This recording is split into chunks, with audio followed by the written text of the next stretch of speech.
something like this. So the encrypted password is removed and we just have an X over here. Every other information is still over here. And the encrypted password is still stored in another file called the shadow file. So it is in the same etc folder, but it is stored in the shadow file. Okay? So we'll come back to that later. So how is this password generated? So that's what we're going to see now. Encrypted password. Unix requires user password should be at least 8 characters long. If it's more than 8 characters, they are truncated. If it's less than 8 characters, you append what you call the 0 bits to make it like 56 bits. Why 56 bits? Because you need 8 ASCII characters to be part of your password, and the user passwords are printable passwords, right? You can really type whatever you want as your password. So the printable characters have ASCII values less than 128, which is like less than equal to 127. So you can just use 7 bits, okay, to represent these printable characters.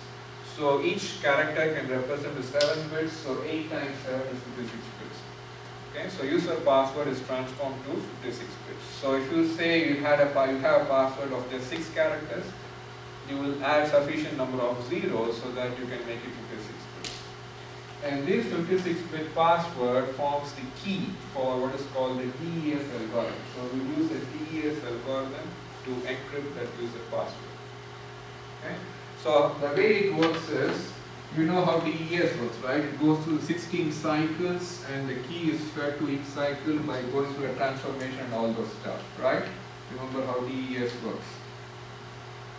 The plain text here is actually 64 bits of zeros. So this is the plain text. And you subject this to DES and the key is the 56-bit password. Okay? So you know this generates what? A 64-bit ciphertext, right? And you do this 25 times. DES itself involves 16 cycles.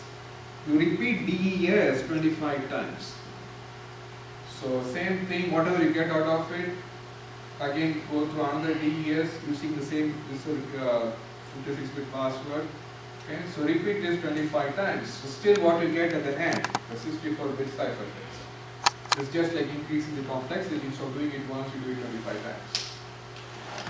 So eventually you get a 64-bit block ciphertext, and you want to transform that to those printable characters again as ciphertext characters.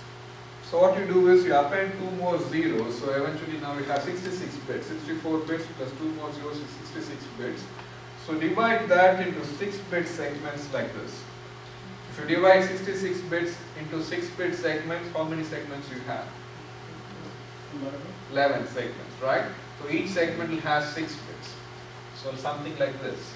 So now what you do is you kind of shift them to the left and add a 0.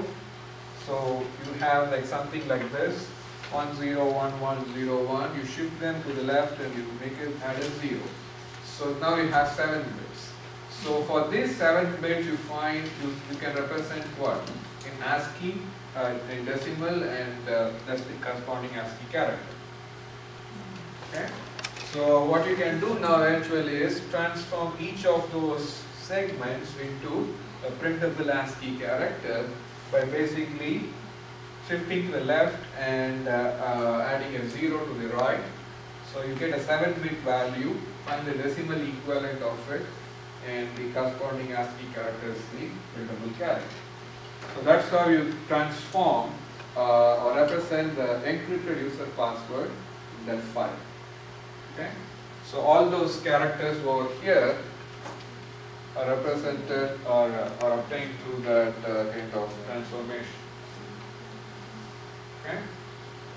Here? Any question? You said do it 25 times? Yeah, you do the DES 25 times. So eventually still you get only 64-bit ciphertext, but you do that after going through DES 25 times. And once you get that final 64-bit ciphertext, you append two zeros to make it how many bits?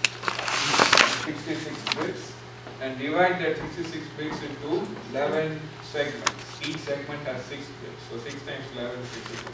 Okay?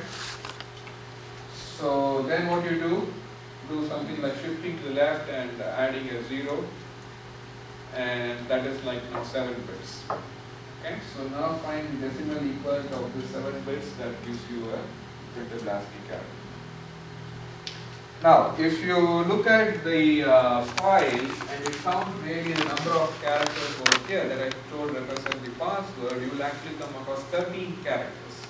So far we just said with what, 66 bits divided by 6 will have 11 segments, and each segment is transformed to a character, right? So, which means there should be only 11 characters in the encrypted password. But here we have 13 characters. Okay? What happens is the first two of these 13 characters, so you have 13 characters. The first two of these 13 characters is actually not the encrypted password. The remaining portion is only your encrypted password. Can you point exactly like where you're talking about? Like you saying 13, like where? Yes. If you have something like for example, the Rachel, the first user over there, has EH5, something like this. Okay, so these are the 13 characters of this encrypted password. But out of these 13 characters, these 11 characters are the ones that really come out as the encrypted password, based on what we saw just now. Okay? The first two characters are called what is the salt value. Remember we talked about salting before to kind of mitigate or avoid, not avoid, you cannot really avoid, you can really reduce the chances of a dictionary attack. Okay? So the first two characters form the salt value for that password. And this is where, remember when we discussed about salting, I told two possibilities. You can list the salt publicly in the file, or you can make it kind of, you need not list that. Unix follows the approach of publicly listing the salt value for the user. Okay?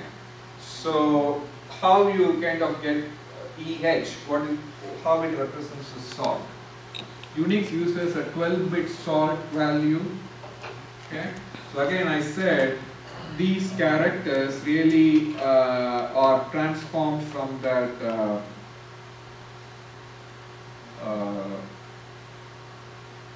is a printable ASCII character, right? So printable ASCII characters are transformed from what? From that 0 and then the 6 bits to the left, isn't it? So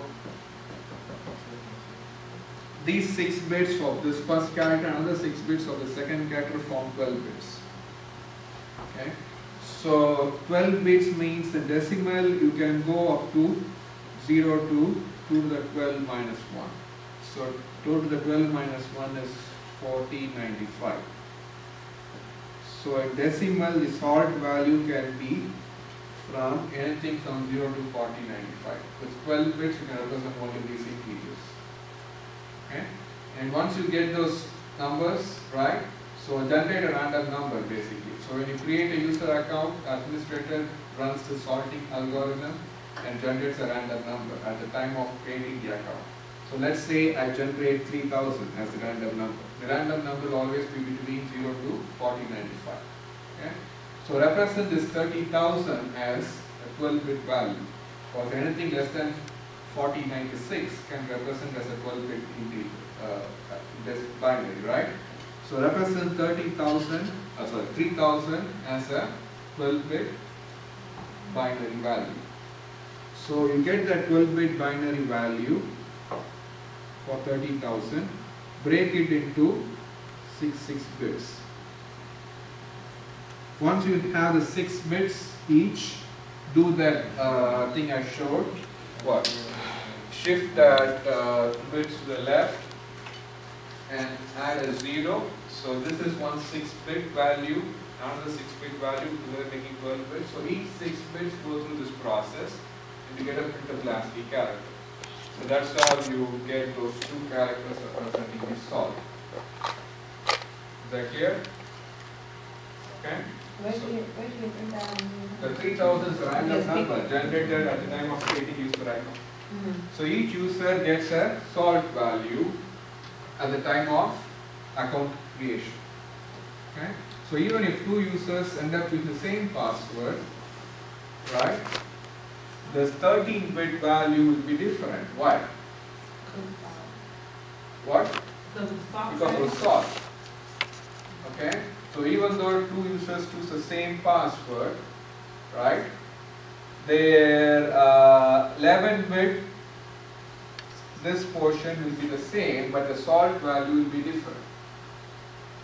Okay? Actually, the salt value is used as part of the DES, so I don't want to go into the details. So eventually, the whole 13-bit password will be different. Okay? And how it is made different, even though they choose the same password to start with, the salt value is really fed into the DES algorithm.